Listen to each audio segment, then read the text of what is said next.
జగదాత్రి, కేదార్, సుధాకర్, కౌశికి, వైజయంతి, నిషి, యువరాజ్ అందరూ హాల్లోనే ఉంటారు. శ్రీవల్లి పైకి చూస్తూ ఉంటుంది.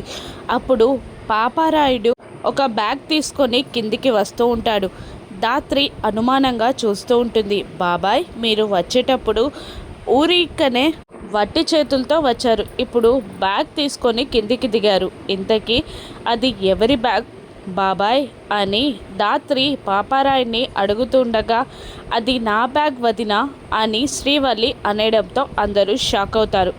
దాంతో సుధాకర్ పాపారాయుడిని, ఇప్పుడేంటి, నీ చెల్లి తప్పు చేయలేదని నీకు నమ్మకం కలగాలి అంటే, దానిపైన పూర్తి కోపం పోవాలి అంటే శ్రీవల్లిని ఇంటి బయటికి గెంటేయాలి, ఈ ఇంట్లో ఉండకూడదు, అదేనని కండిషన్ అని సుధాకర్ పాపారాయుడిని అడుగుతుండగా, కాదు బావా అనేస్తాడు పాపారాయుడు. మరేంటి అని సుధాకర్ అడిగేసరికి, ఈ ఇంట్లో పని మనిషిలా ఉన్న నా మేనకోడల్ని నా ఇంటికి తీసుకెళ్ళి మహారాణిని చేయాలనుకుంటున్నాను అని పాపారాయుడు అనగానే అందరూ షాక్ అవుతారు.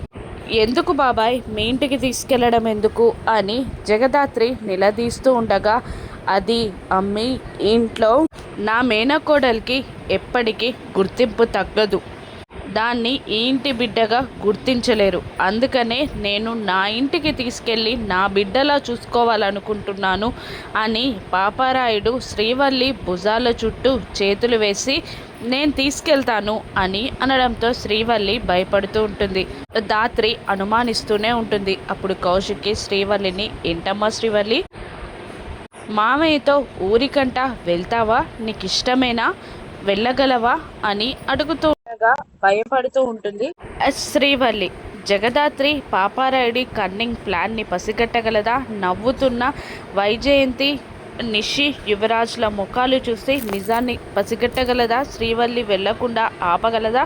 రాను ఎపిసోడ్స్లో చూద్దాం. Thank you for watching.